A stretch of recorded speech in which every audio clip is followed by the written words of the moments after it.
माननीय क्षेत्र संघचालक जी, माननीय प्रांत संघचालक जी, उपस्थित अन्य अधिकारीगण, नागरिक सज्जन, माता भगिनी, जिसे प्रस्तावना में कहा गया,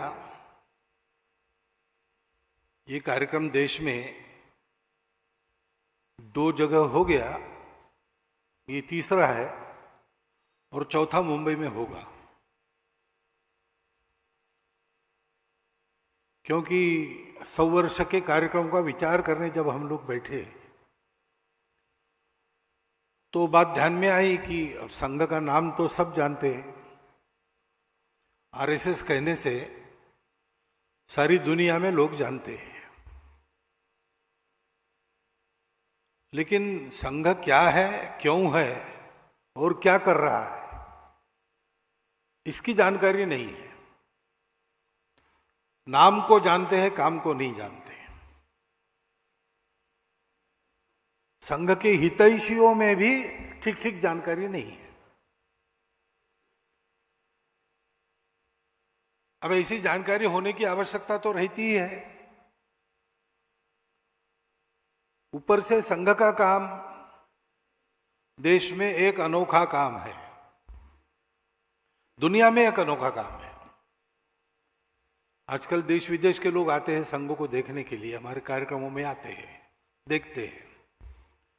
यूरोप के, अमेरिका के, अफ्रीका के, ऑस्ट्रेलिया के, एशिया के सभी जो आते हैं, एक प्रश्न जरूर पूछते हैं बाद में, हम भी कुछ ऐसा करना चाहते हैं तो आप किस प्रकार हमको ट्रेनिंग दे सकते हैं। यानी जो संघ जिस पद्धति से चल रहा है वैसी पद्धति उनके भी पास नहीं है। और अपने देश के इतिहास में भी देखेंगे तो भी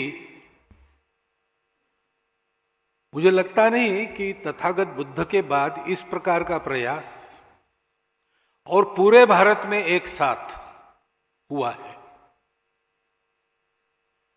और इसलिए संघ को जानना है तो जो हमेशा की पद्धति है, अंग्रेजी में कहते हैं फ्रॉम नोन टू अननोन, ऐसा इसको समझ नहीं सकते, क्योंकि इसको जानने के लिए इसकी तुलना का दूसरा कुछ नहीं है।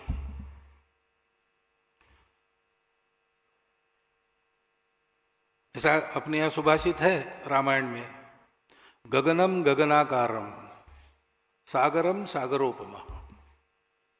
आकाश कैसा है, आकाश के जैसा ही है, उसके लिए दूसरा कंपेरेबल नोन उपलब्ध नहीं है, इसलिए आकाश आकाश जैसा है, सागर सागर जैसा है। राम रावण योर युद्धम राम रावण योरिव, राम रावण का युद्ध कैसा है वो उसके जैसा वैसा वही है, दूसरा नहीं है। ऐसे संघ के बारे में भी ये वस्तु स्थिति है कि संघ के जैसा दूसरा संगठन नहीं है। और इसलिए संघ को जानना है तो तुलना करते हैं तो गलतफहमी होती है।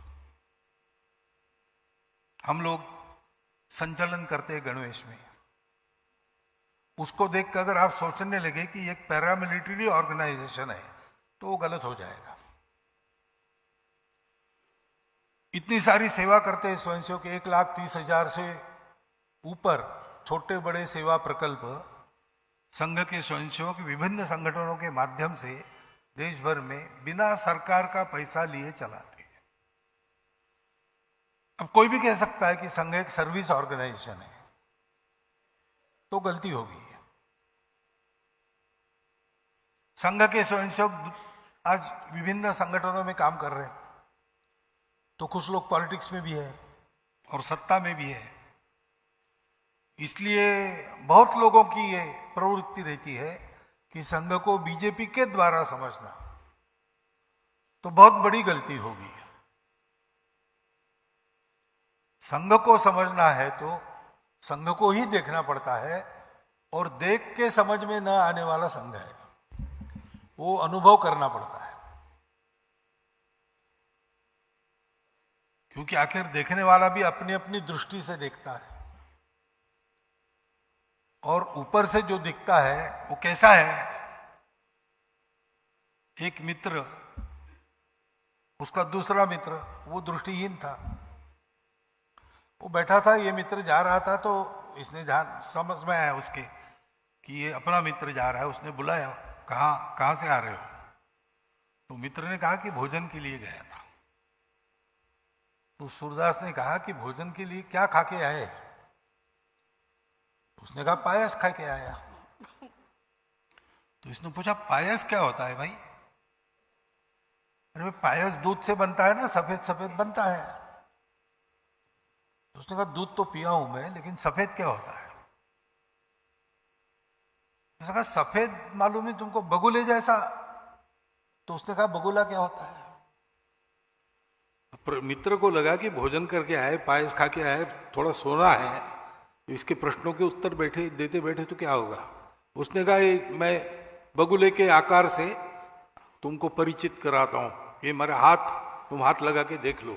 उसने अपना हाथ ऐसा किया और कहा कि इसको हाथ लगा के देख लो। तो सूरदास ने उसको देखा ठीक ऐसा करके, और फिर उसने पूछा कि इतना टेढ़ा पायस तुमने खाया, तुम्हारे गले में नहीं अटका क्या?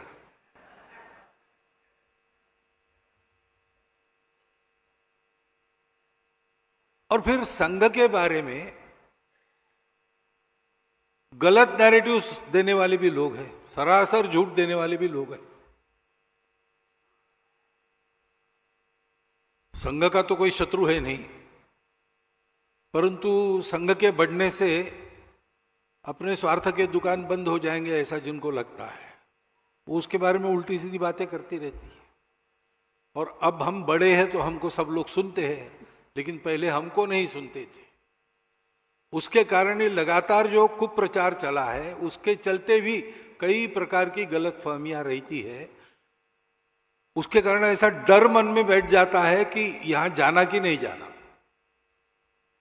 इसलिए भी वो गलतफहमियां ठीक होती नहीं। कुल मिलाकर नतीजा ये होता है कि संघ के बारे में नाम जानते हैं, काम नहीं जानते।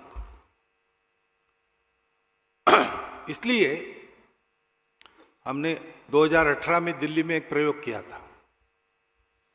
दिल्ली के जो बुद्धिधर्मी लोग हैं उनमें से चुनकर 2000 लोगों को बुलाया, 1700 आए।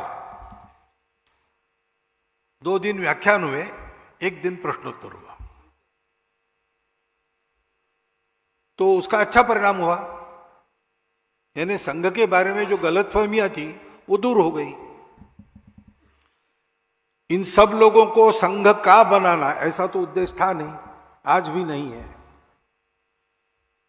संघ को अपना मानना कि नहीं मानना, अच्छा मानना कि नहीं मानना, ये तो मानने वाले का विषय है, उसका अधिकार है, वो कुछ भी मान सकता है।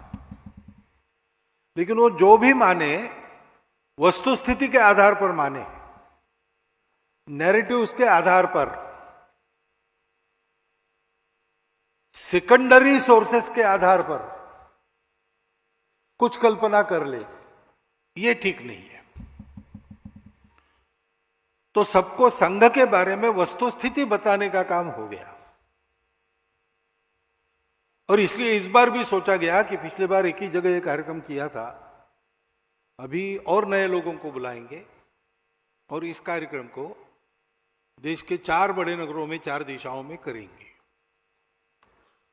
तो प्रवास का क्रम ऐसा बन गया कि 2 दिन का समय था नहीं, या एक ही दिन में वो 3 दिन का पूरा काम आपको और मुझे मिलकर करना है।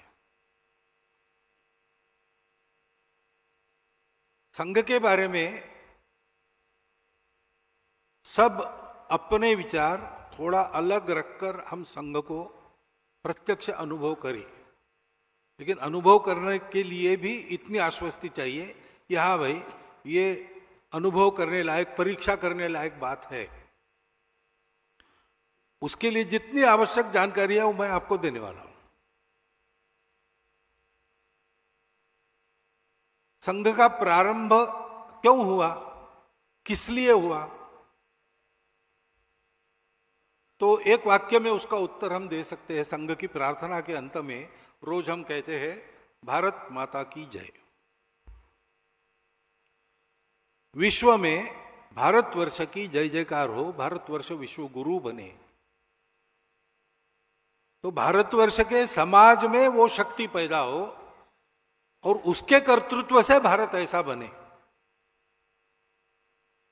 और विश्व गुरु बने, तो बनने वाला भारत ही रहे। क्योंकि भारत केवल भूगोल नहीं है, भारत एक स्वभाव का नाम है, भारत एक परंपरा का नाम है। तो वो परंपरा, वो स्वभाव कायम रखते हुए भारत विश्व का गुरु फिर से बने, इसके लिए भारतवर्ष के समाज को तैयार करने का काम संघ है। संघ किसी राजनीतिक उद्देश्य से नहीं निकला, संघ किसी की स्पर्धा में नहीं चला है, संघ किसी परिस्थिति की प्रतिक्रिया में नहीं शुरू हुआ और न ही संघ किसी के विरोध को मन में लेकर खड़ा हुआ। यह संघ हिंदू समाज के संगठन, उन्नति और संरक्षण के लिए चला है।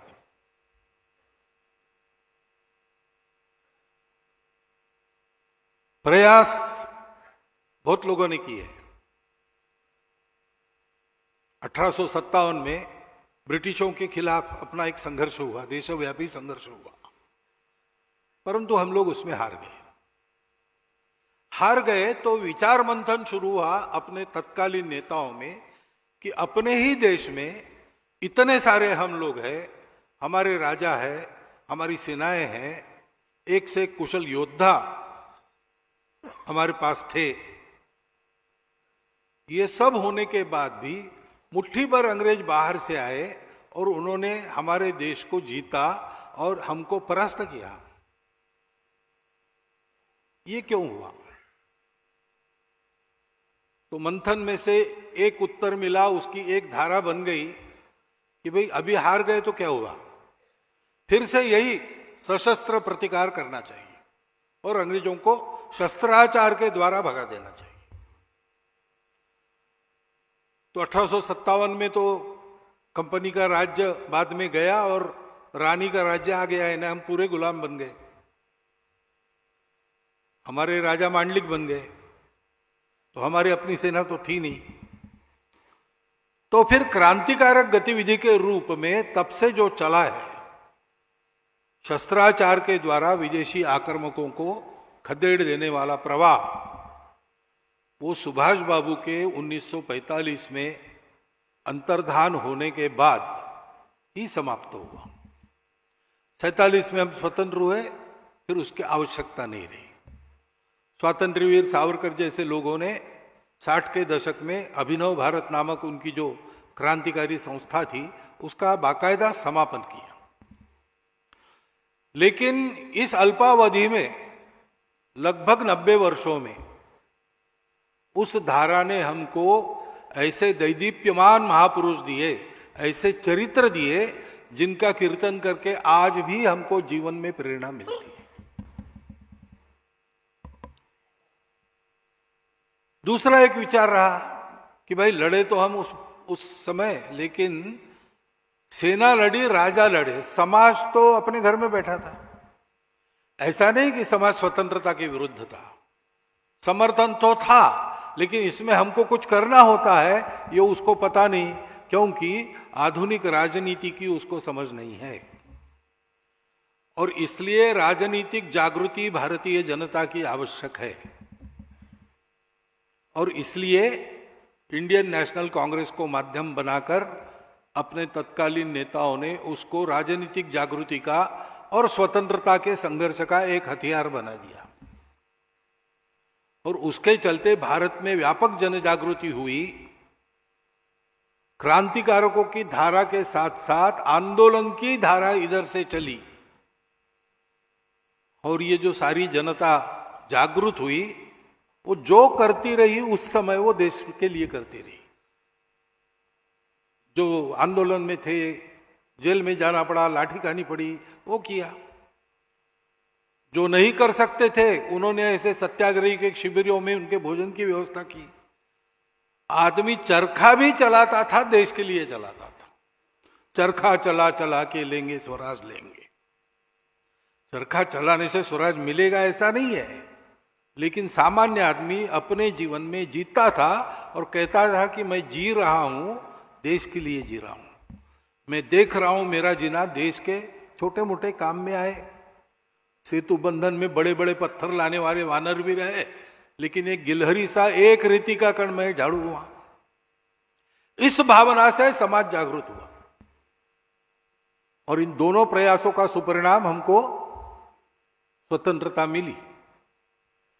परंतु उसी समय 1857 के बाद एक और धारा चली जो सोचते थे कि अपने समाज का स्तर अंग्रेजी समाज से कम हो गया है, क्योंकि हम रूढ़ी कुरीतियों के शिकार हैं, दक्कनियानुसी बातों पर अंधविश्वास रखते हैं, और इसलिए पहले समाज सुधार होना चाहिए, बाद में स्वतंत्रता। अभी स्वतंत्रता पाने लायक हम नहीं है, और इसलिए राजा राम मोहन राय के समय से वो जो धारा चली है समाज सुधार की, आज भी चल रही है। परंतु दुर्भाग्य से क्यों हुआ, क्या हुआ पता नहीं, ये हुआ कि वो एक द्वीप बनकर रह गया समाज के सागर में। हमारे विदर्भ में एक गांव है, वहां 38 जातियां रहती थी। वो जाति भेद भी था, तो एक महात्मा वहां गए, उन्होंने सारा भेद समाप्त करके जाति विरहित गांव ऐसा बनाने का प्रयास किया। 30 वर्ष वहां रहे, वहीं उनकी समाधि हुई। बड़ी श्रद्धा उनके बारे में है, मंदिर के सामने उनकी समाधि, उसकी भी पूजा प्रतिवर्ष होती है, मेला लगता है, ये सब है। परंतु जो 38 जातियां थी वो कायम है। 39वीं जाति एक आ गई जो जाति को नहीं मानती, ऐसा हो गया। अभी क्यों हुआ, क्या हुआ, कैसा हुआ, इसमें जाने को में कोई नहीं, हुआ है। उपयुक्त सुधार भी द्वीप बन के रह गए। और एक विचार था उसी समय चला कि हमें ये सारी गिरावट क्यों है, जागृति क्यों नहीं, समाज में सुधार क्यों नहीं, तो हम अपने आप को भूल गए और इसलिए अपनों को भूल गए। अपना इतना बड़ा समाज दरिद्री है, अज्ञानी है, किसी को चिंता नहीं है, क्योंकि अंतर्निहित एकता की बात जो हमारे संस्कृति में चलती आई है, सर्वम खलु इदम ब्रह्मम, घट घट में राम, वो हम भूल गए। अपने मूल को भूल गए, इसलिए अपने मूल के ओर वापस चलो। और दो प्रमुख नाम तो लेने ही पड़ते हैं उस धारा को उल्लेख करने समय। एक है यहां के स्वामी विवेकानंद, दूसरे पंजाब के स्वामी दयानंद महर्षि।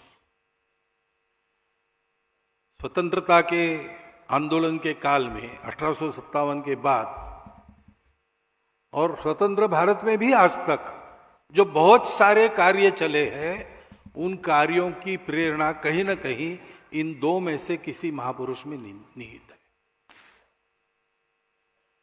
परंतु वो भी धारा, वो भी आज भी चल रही है, अच्छा चल रहा है, परंतु समाजव्यापी नहीं हुआ।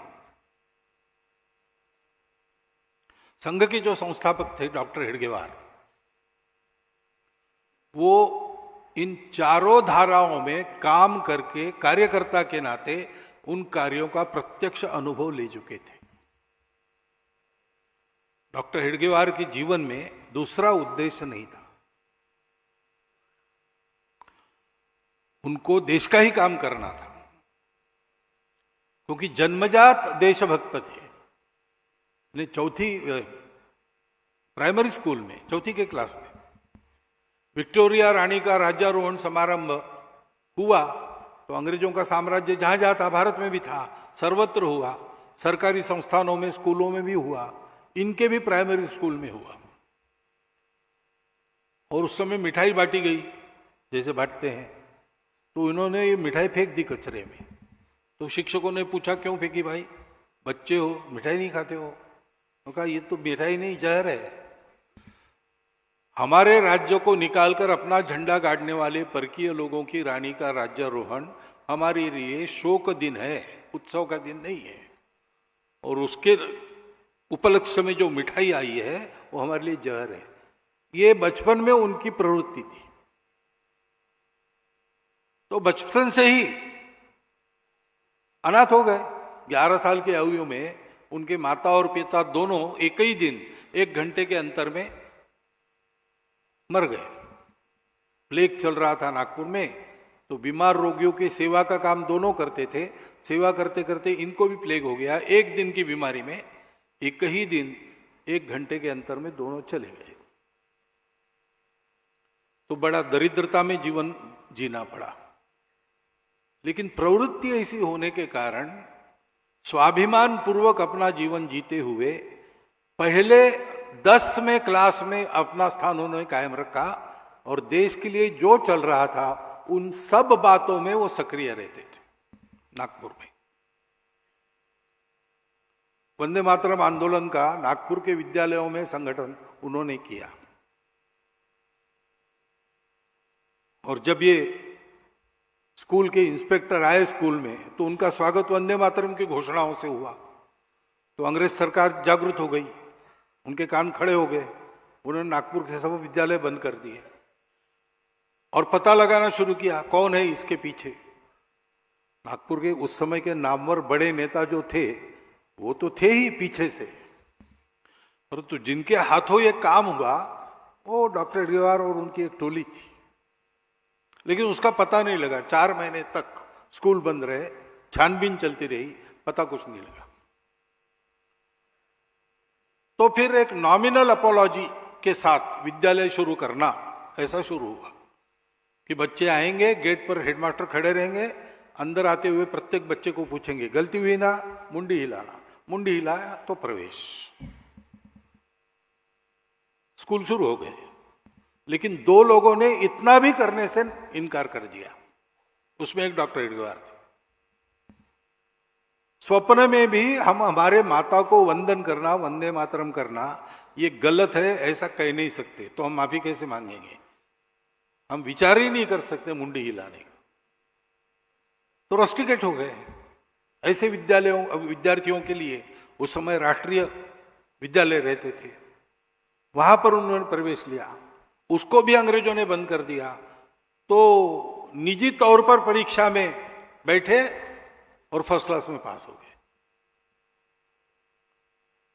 इसलिए नागपुर के नेता ने सोचा कि ये बड़ा होनहार बालक है, संघर्षशील है, कष्ट सहन करने की आदत है और सबसे अधिक बात इन्हें प्रामाणिक है, इसको कलकत्ता डॉक्टरी पढ़ने के लिए भेजेंगे। तो उन्होंने चंदा करके, थोड़ी सी व्यवस्था करके डॉक्टर साहब को यहाँ कलकत्ते में नेशनल मेडिकल कॉलेज में प्रवेश दिलवा दिया। यहाँ आना और फीस का प्रबंध हो गया, खाना और रहने का प्रबंध नहीं था। तो उधर के 2 विद्यार्थी यहाँ एक लॉज में रहते थे, उनके पलंगों के बीच में अपनी पट्टी बिछाकर वो सोते थे। और भोजन का टिफिन 3-4 लोगों का आता था, उसमें इनका भी भोजन निकल जाता था। ऐसे कुछ दिन करना पड़ा उन्हें। परंतु भेजा इसलिए नहीं था कि केवल डॉक्टर बनेंगे, भेजा इसलिए डॉक्टरी तो बहाना था।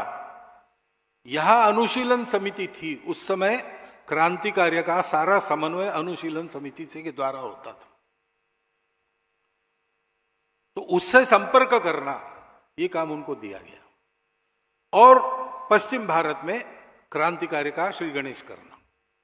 उन्होंने दोनों काम अच्छे किए। डॉक्टरी भी 4 साल के बाद फर्स्ट क्लास में पास हो गए।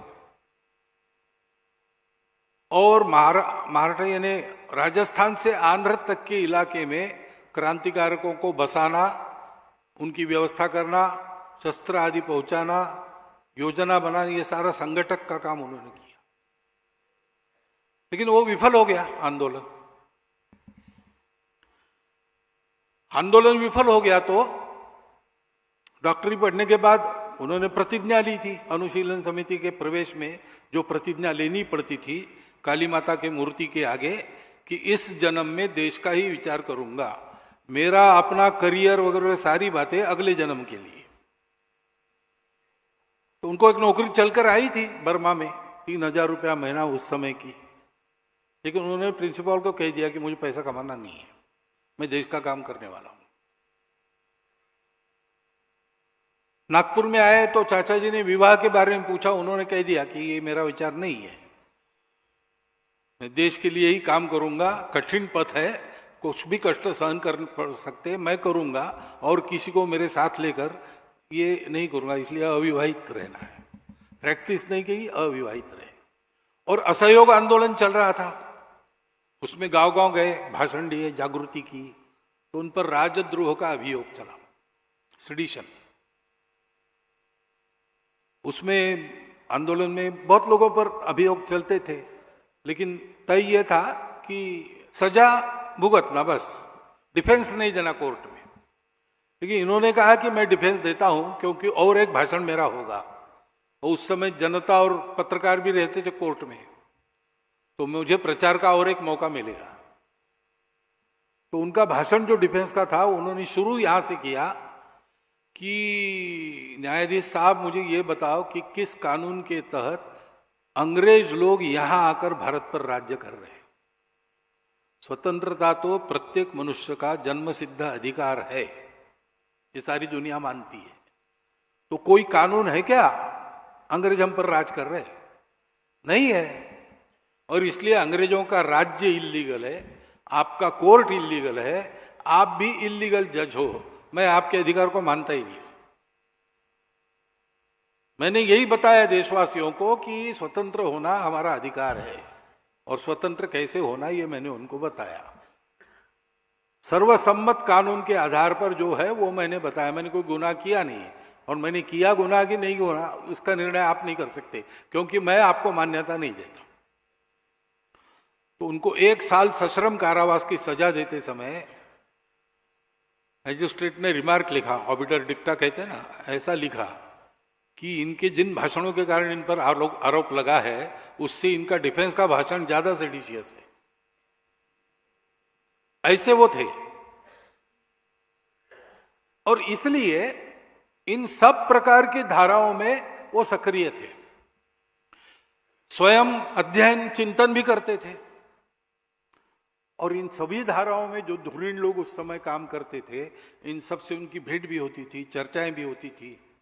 लोकमान्य तिलक, महात्मा गांधी, वीर सावरकर, सुभाष बाबू, भगत सिंह, राजगुरु, मदन मोहन मालवीय, ऐसे अनेक लोगों से उनकी बातें होती, सुभाष बाबू से भी। उसमें से उनको एक बात ध्यान में आई कि मेरा अध्ययन और चिंतन मुझे जो बता रहा है, वही एक बात सबके मन में है। और वो बात क्या है कि सबको लगता था कि देश की एक समस्या उठाकर उसको ठीक करने के लिए हमने अपना जीवन लगा दिया, और इसलिए ये समस्या कभी न कभी ठीक हो जाएगी। परंतु समस्या फिर से नहीं आएगी, इसकी गारंटी क्या है? क्योंकि स्वतंत्रता की ही बात करें तो अंग्रेज कोई हमको गुलाम बनाने वाले पहले नहीं थे। उसके पहले सीमा के पार से इस्लाम का आक्रमण आया, 500 साल तक सारे देश में आसाम छोड़ के, और उन्होंने अपना खेल खेला। उसके पहले शक थे, उसके पहले कुषाण थे, उसके पहले सिकंदर था, उसके पहले हूण आए थे। अंग्रेज तो 8वें थे। तो बार बार कोई आता है, दूर से आता है, हमसे बर्बर है, हमसे श्रेष्ठ नहीं है, मुट्ठी भर लोग रहते हैं, और हम जो दुनिया में सबसे अमीर, सबसे पराक्रमी, सबसे नीतिमान, श्रेष्ठ तत्वज्ञान के धारण करने वाले, हमको जीत लेते हैं, गुलाम बनाते हैं। और ये बार बार होता है, एक बार नहीं। तो अब की स्वतंत्रता तो मिल जाएगी, परंतु मिलने के बाद टिकेगी कैसे? कोई दूसरा आके हमको गुलाम तो नहीं करेगा। ये भीति सदा रहेगी, क्योंकि अपने समाज में स्वार्थ और भेद है। तो स्वार्थ भेद रहित एक समाज हमारा बन जाए, और इसके चलते अनुशासनहीनता, अज्ञान वगैरह सारे दोष है, तो कुछ गुणवत्ता बन जाए, तभी ये होगा कि समस्या फिर से नहीं आएगी। हम काम कर रहे हैं, अभी के लिए उपाय हो जाएगा, परंतु हमारा काम पूरा तब होगा जब ये काम हो जाएगा। समाज की एकता, समाज की गुणवत्ता, ये किसी को करना चाहिए, क्योंकि हमने यहां समय लगाया, हमको दूसरा समय नहीं है, फुर्सत नहीं है। तो फिर डॉक्टर हेडगेवार ने सोचा कि अगर ऐसा है और सब बड़े बड़े लोग इतने बड़े कामों में लग गए हैं, तो सबके काम को पूर्ण करने वाला ऐसा ये काम कैसे करना, मैं प्रयोग करता हूं। त्रैलोक्यनाथ चक्रवर्ती जी को मिलने आए थे, डॉक्टर ही होकर नागपुर गए उसके बाद, या उस समय ही आए थे, और उनसे उनकी चर्चा हुई। तो यही चर्चा हुई कि ऐसा कुछ करना पड़ेगा, और डॉक्टर हेडगेवार ने उनको कहा कि दादा मुझे लगता है कि ये काम मुझे ही करना पड़ेगा। से 10 साल उन्होंने प्रयोग किए, और फिर 1925 के विजयादशमी में राष्ट्रीय स्वयंसेवक संघ की स्थापना की घोषणा की। मैं ये इसलिए बता रहा हूं कि जो पहले मैंने कहा, संघ कंपटीशन नहीं है, संघ रिएक्शन नहीं है, संघ अपोजिशन नहीं है, संघ अचीवमेंट के लिए भी काम नहीं करता। Sangh has come to fulfil, not to destroy. ये बात पहले समझ लेनी पड़ेगी, क्योंकि आज कोई भी सार्वजनिक काम चलता है तो लोग पहले सोचते कि क्यों कर रहा है, कुछ पाना होगा, किसी के साथ स्पर्धा होगी, यही सोचते हैं। संघ के जन्म में ये कुछ भी कारण नहीं है, बस डॉक्टर हेडगेवार के हृदय की व्यथा, देश की दुर्वस्था, संघ बन फूट निकली, हृदय की व्यथा संघ बन फूट निकली, ऐसा हम वर्णन करते हैं एक गीत में। ऐसे संघ शुरू हुआ। डॉक्टर हेडगेवार ने जो अनुभव किया उसके आधार पर उन्होंने कहा कि संपूर्ण हिंदू समाज का संगठन करना है, और संपूर्ण समाज संगठित होना मुश्किल बात है, होता नहीं। आज ही अपनी संख्या अगर 142 करोड़ है, हिंदू कहने वाले 100 भी माने जाए, 100 करोड़, तो 100 करोड़ तो एक संगठन में आएंगे नहीं, कभी संभव नहीं है और उचित भी नहीं है। परंतु ऐसे लोग रहते हैं जिनका बाकी लोग अनुकरण करते हैं। महाजनों येन गतस्स पंथा, ऐसा अपने यहां कहा है, गीता में कहा है, यद्यदाचरति श्रेष्ठ तत्तदेवेतरो जना। तो समाज के श्रेष्ठ जन जो करेंगे उसकी फैशन बनती है, उस वातावरण में समाज अपने आचरण का परिवर्तन करता है। तो गांव-गांव में, गली गली में ऐसे समूह हो कार्यकर्ताओं के, जो स्वयं शुद्ध चरित्र है, जिनके जीवन में बिल्कुल स्वार्थ नहीं, समाज से जिनका नित्य और जीवंत संपर्क है, और उनको देखकर समाज अपना आचरण कैसे करना है तय करता है। ऐसा देशव्यापी कार्यकर्ताओं का समूह चाहिए। ऐसा समूह खड़ा करने के लिए ऐसे व्यक्तियों का निर्माण करना पड़ेगा। व्यक्ति निर्माण के द्वारा देशव्यापी कार्यकर्ताओं के समूह के अभिसरण से वातावरण, उस वातावरण में सामाजिक परिवर्तन, समाज का संगठन, इसी को हम कहते हैं लोक संग्रह। अच्छा शब्द वो है, लोक संपर्क, लोक संस्कार, और फिर संस्कारित लोगों की अच्छे कार्य में योजना, इसको लोक संग्रह कहा गया है। उन्मार्गगामी नहीं होने देना, लोगों को सन्मार्गगामी बनाना। इसलिए वो किए बिना केवल नेताओं के भरोसे, पार्टियों के भरोसे, किसी विचार के या किसी नीति के भरोसे, अवतारों के भरोसे देश बड़ा नहीं होता। ये तो बहुत है, अपने आप हो गए एक से एक। किसी देश को इतना बड़ा सौभाग्य नहीं मिला, हमको मिला है, लेकिन बार बार हमको इस अवस्था का सामना करना पड़ता है, क्योंकि ये सब सहायक होते हैं, ये कारण नहीं बनते। कारण तो सामान्य समाज की एकता और गुणवत्ता होती। किसी ने कहा था अपने देश में, मैंने सुना है कि बाबू जयप्रकाश इस्राएल गए, वहां का सारा वातावरण देखा उन्होंने, और ऐसे ही बोलते बोलते कह दिया कि हमारे देश में ऐसा कब होगा? तो वहां के व्यक्ति ने कहा कि आपके देश में युवा लोग कौन से गाने गाते हैं मुझे बताओ, तब मैं बताऊंगा कब होगा।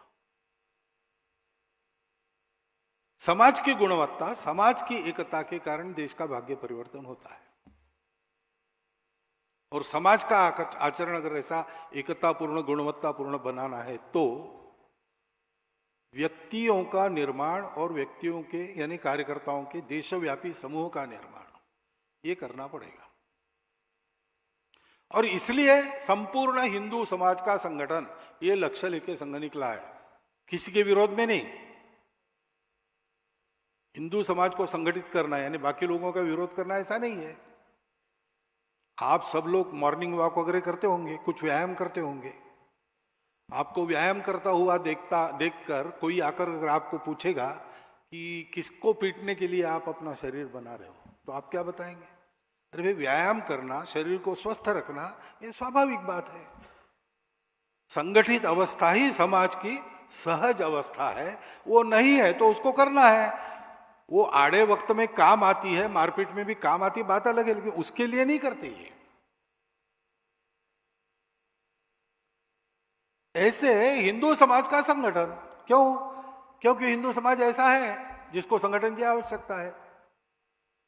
पूजनीय गुरुजी को पूछा गया प्रेस कॉन्फ्रेंस में पहले प्रतिबंध के बाद, एक पत्रकार ने पूछा कि मेरे गांव में एक भी मुसलमान, एक भी ईसाई नहीं है, तो मेरे गांव में शाखा का क्या काम है?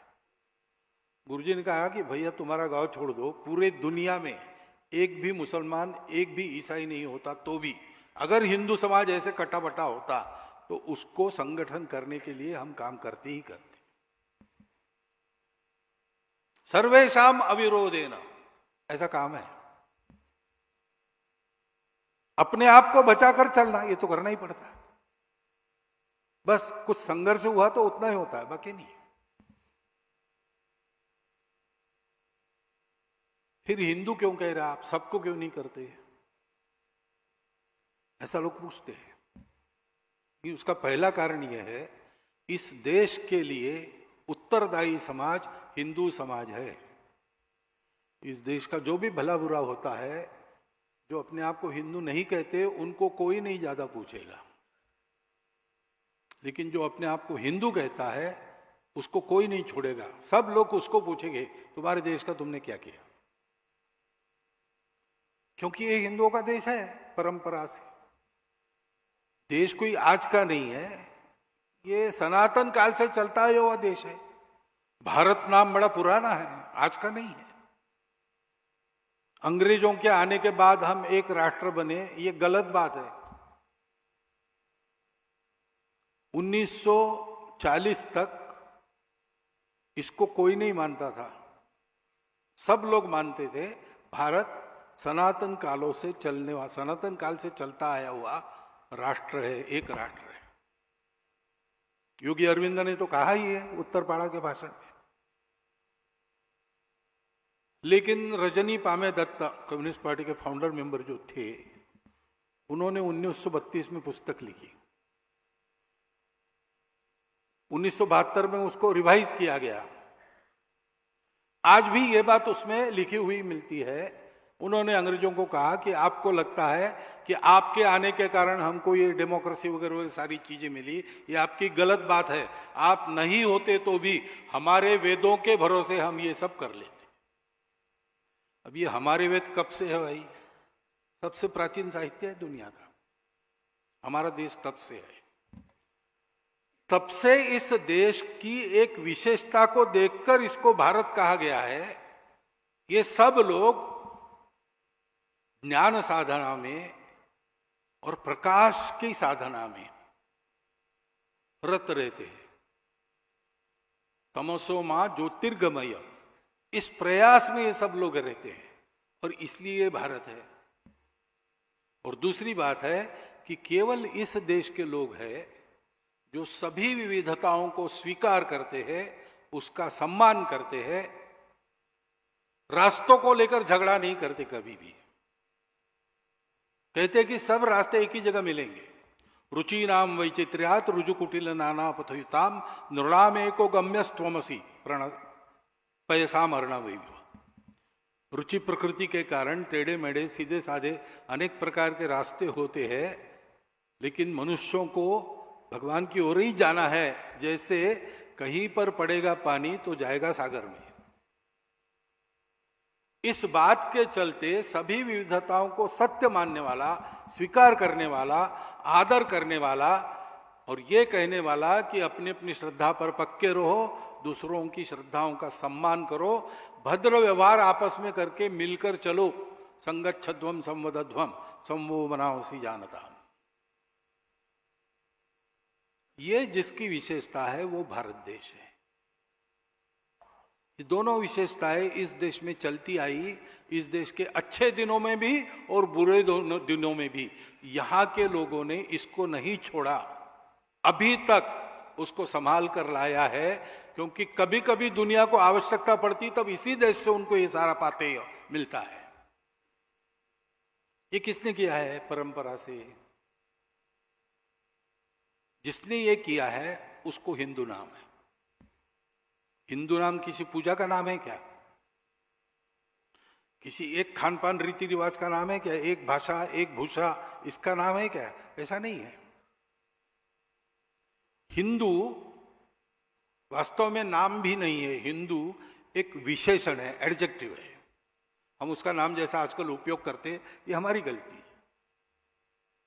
इस स्वभाव के जो लोग हैं उनकी पूजा कोई भी हो, स्वदेशी हो या विदेशी हो, उनकी भाषा कोई भी हो, स्वदेशी हो या विदेशी हो, उनके खान पान, रीति रिवाज सब कुछ अलग अलग होने के बाद भी ये अगर मानते हैं तो वो हिंदू संस्कृति के अंदर, हिंदू धर्म के अंदर चल रहे।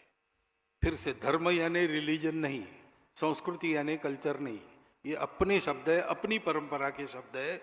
उसके अर्थों के बारे में आज मैं नहीं बोलूंगा, आप लोग अध्ययन कर सकते हैं। सर्व समावेशक, सबको, सबका कल्याण चाहने वाला, सारी पृथ्वी को कुटुंब मानने वाला, विश्व एक घर बनकर रहे ऐसी कल्पना करने वाला, इस देश का ये विरासतदार है, वो हिंदू है। वो इस देश से क्यों जुड़ा है? क्योंकि इस देश के कारण ही हम ऐसे बने हैं। अपनी मातृभूमि सुजल सुफल मलय शीतल थी, उस समय जनसंख्या भी कम थी, इसलिए स्ट्रगल फॉर एग्जिस्टेंस वगैरह हमारे यहां नहीं हुआ। सब खा सकते थे, सब मेहनत करते थे, खाते थे, भरपूर था। और उस समय तो पहाड़ और सागर लांग के कौन देश में आएगा? बाहर से कोई आ नहीं सकता था। इक्के दुक्के आ गए तो उनको हम बसा लेते थे। अरे हमारी देवी देवता अलग है तो हमारे पहले से 33 करोड़ है। हमारी भाषा अलग है, हमारी पहले से भाषाएं अनेक है। और इसलिए ना हमको बाहर लड़ने की जरूरत पड़ी, अंदर लड़ने की जरूरत पड़ी। और हमको फुर्सत भी मिली। उस फुर्सत का उपयोग हमने सुख का निदान खोजने के लिए किया। दुनिया बाहर खोज के रुक गई, हम अंदर खोजते चले गए, तो हमको बात मिली, यूनिटी ऑफ एग्जिस्टेंस, सारा अस्तित्व एक है और हम सब लोग उस अस्तित्व के अंग हैं। हमारी सारी विविधता उस एकता से निकली है, उसी का आविष्कार है, उसी का श्रृंगार है। ये हुआ और इसलिए ये मातृभूमि हमारी, इसने हमको अन्न पानी पोषण तो दिया, रहने के लिए आसरा दिया। इतना ही नहीं, हमको संस्कार भी दिया जैसे माता देती है। इसलिए भारत माता है, उसको माता मानकर पुत्र भाव से उसकी सेवा करने वाला वो हिंदू है। और ये केवल मैं भाषण में बोल रहा हूं ऐसा नहीं, अपना हजारों वर्षों का इतिहास देख लीजिए। इस धर्म संस्कृति के मूल्यों के लिए, उनको सरसाने के लिए, उनको सुरक्षित रखने के लिए खून पसीना हमारे पूर्वजों ने बहाया है। उन्हीं का सारे भारत में आदर है। वो किसी प्रांत के रहने वाले थे, किसी भाषा के बोलने वाले रहे, किसी पूजा को मानने वाले रहे, लेकिन इसमें जिन्होंने अपना जीवन खर्चा किया उनके बारे में भारत में सर्वत्र सम्मान है। पूर्वजों से, क्योंकि उन्हीं का रक्त हम में आज भी खेल रहा है। विज्ञान कहता है कि अखंड भारत के इंडो ईरानियन प्लेट पर जो मानव समूह आज है उसका डीएनए 40,000 वर्षों से समान डीएनए है। हम समान पूर्वजों के वंशज हैं।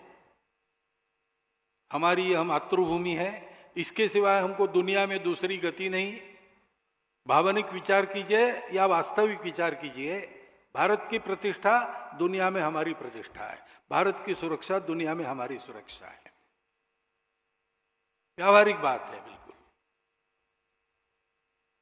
और ये विश्व धर्म, विश्ववारा संस्कृति, जिसको आज हिंदू धर्म, हिंदू संस्कृति कहा जाता है, वास्तव में जो मानव धर्म और मानव संस्कृति है उसको सारी दुनिया को समय पर देने के लिए ये एक उद्देश्य मन के पीछे रखकर कुछ बोल सकते हैं, कुछ बोलते हैं, कुछ जानते हैं, कुछ अबोध है, लेकिन सबके मन के अंदर ये बात छुपी है।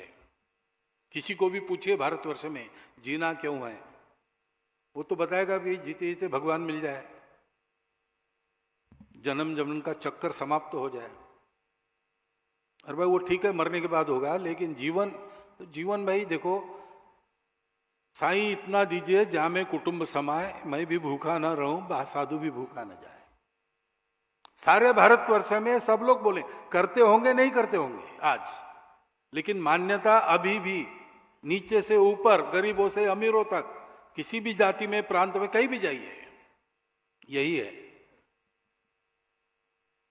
और इसलिए ये हिंदू राष्ट्रीयता है, ये हमारा हिंदू राष्ट्र है। इस दृष्टि से देखेंगे तो भारतवर्ष में आज कौन हिंदू नहीं है? भारतवर्ष में सब हिंदू है। बस कुछ हिंदू है जो कहते हैं हाँ गर्व से कहो हम हिंदू है, कुछ हिंदू है जो कहते हैं भाई गर्व क्या करना, हिंदू तो हम है और रहेंगे। कुछ हिंदू कहते भाई हिंदू हम है लेकिन पूछो मत, और मैं जोर से नहीं बोलूंगा, तुमको प्राइवेटली बताऊंगा हूं करके, क्यों कुछ भय है उनको, स्वार्थ है क्या पता नहीं। और कुछ हिंदू है जो भूल गए, अब धीरे धीरे उन्होंने याद करना शुरू किया है, लेकिन वो याद न करे, उनको भूल पड़े उसकी, इसके भी प्रयास हो रहे हैं। भारत को बड़ा करना यानी इन बातों का बड़ा होना है। यह विश्व धर्म फिर से विश्वव्यापी हो जाए, ये विश्ववारा संस्कृति सबके आचरण में आए, दुनिया को चाहिए। आज दुनिया इन बातों के लिए तरस रही है, देगा भारत ही, ये सबको पता है। भारत को उसके लिए तैयार होना है, और भारत को तैयार होना है तो ये सब काम करने पड़ेंगे। ये सारा विचार जो मैंने बताया कोई संघ ने थोड़ी सोचा है, ये अपना सनातन विचार है, चलता आया है, सब ने उसका बखान किया है, सब ने भारत की इस एकता को इस प्रकार से ही माना है। आप किसी भी अपने नेता का वक्तव्य, पुस्तक देख लीजिए, पुरानी गांधी जी का हिंद स्वराज देख लीजिए, सुभाष बाबू का तरुणेर प्रश्न देख लीजिए, सब लोगों ने कहा है। 1940 तक ये मान्यता थी सबकी, 40 में विश्व की राजनीति बदल गई है, उसके चलते अपने अपने सुविधा का स्वर प्रत्येक ने पकड़ा, उसके कारण मतभेद है और कुछ नहीं है। और अब विस्मृति हो गई हम क्या थे, परंतु यह सत्य है, इस सत्य को लेकर संघ चल रहा है, इसमें कोई समझौता नहीं है। संपूर्ण हिंदू समाज का संगठन करने की जो कार्य पद्धति है वो संघ की अपनी खोज है, डॉक्टर एडगेवार की खोज। बहुत सीधी सरल पद्धति है, घंटा भर आओ, जैसे आप अपने लिए व्यायाम करते हो तो राष्ट्र के लिए योग्य बनने का 1 घंटे का व्यायाम है, उसको संघ की शाखा कहते हैं।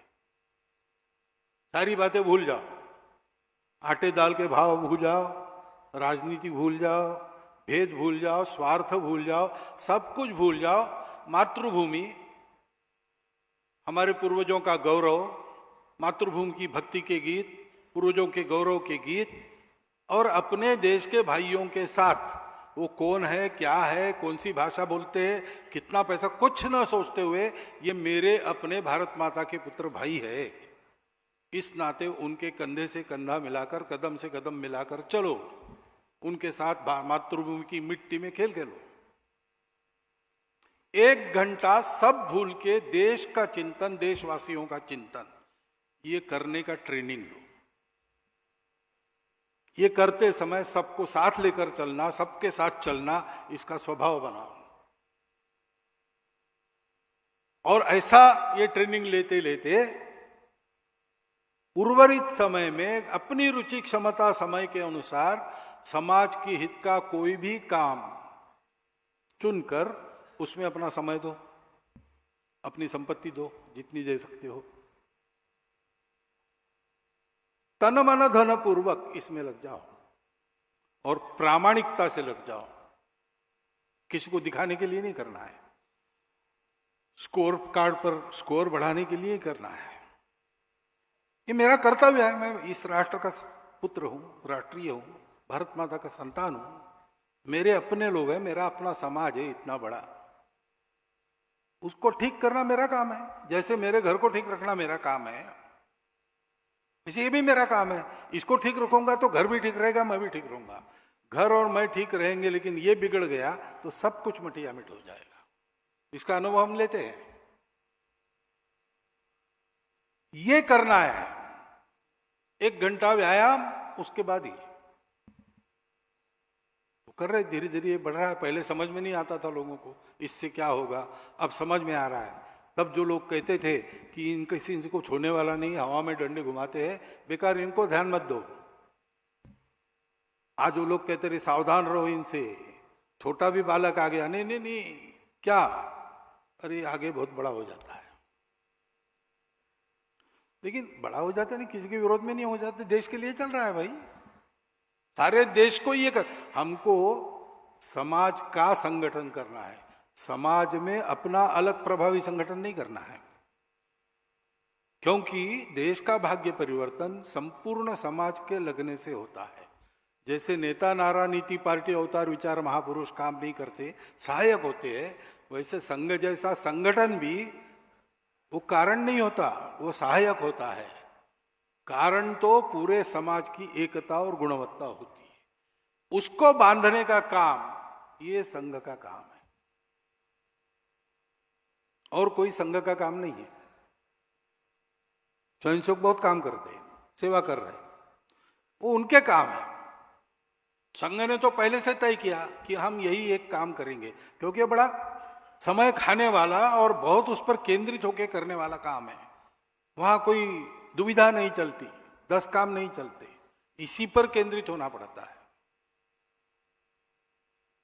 और इसलिए संघ ने कहा कि संपूर्ण हिंदू समाज को संगठित करना छोड़कर हम कोई काम करेंगे नहीं, और वो काम हमारा होने के बाद हमको दूसरा कोई काम करना नहीं, क्योंकि तब किसी संगठन की आवश्यकता नहीं रहेगी, संगठित समाज अपना काम कर लेगा। लोगों ने पूछा फिर कैसे होगा, संघ कुछ नहीं करेगा, फिर बाकी सब होगा। कैसे होगा भाई, स्वयंसेवक कुछ नहीं छोड़ेगा। तो संघ से तैयार हुए स्वयंसेवक जब संख्या बढ़ी, तब वो सोचने लगे समाज में कहाँ आवश्यकता है वहां काम करेंगे। जैसा उनको लगा वैसे गए, अपने मन से गए, वहां उन्होंने काम खड़े किए, अथवा पहले से चल रहे थे अच्छे काम, उसमें शामिल हो गए। चल पड़े ये काम तो उनको सहायता की आवश्यकता हुई, तो सहायता संघ ने की, आज भी करता है और सबको करता है। अच्छे काम के लिए कोई भी आता है तो हम उसका विचार नहीं देखते, हम उसकी पार्टी भाषा भूषा कुछ नहीं देखते। काम अच्छा है, समाज के हित का है और प्रामाणिकता से निस्वार्थ बुद्धि से चल रहा है, तो हम सबको मदद करते हैं। मैं अनेक उदाहरण बोल सकता हूं, लेकिन बताना ठीक नहीं है। एक तो अपनी जाहिरात भी करनी नहीं है और शायद कठिनाई होगी किसी को, लेकिन सबको हम मदद करते हैं। अच्छे काम में निस्वार्थ बुद्धि से किया जाता है। अच्छा काम करो और बाद में टिकट मांगो, ऐसा नहीं, ऐसा हम चलते हैं, ऐसा संघ चल रहा है। 100 साल चला है, आसानी से नहीं चला है, बहुत कष्ट हुए, क्योंकि पहले तो डॉक्टर हेडगेवार अकेले ही थे जो ऐसा सोचते थे। तो ये 1 से दशलक्ष होकर कोटियों को है बुलाते, ये अवस्था कैसे आई और इस अवस्था को पाने के बाद अब आगे हमारा क्या विचार है, इसके बारे में जानकारी मैं अगले वक्तव्य में दूंगा।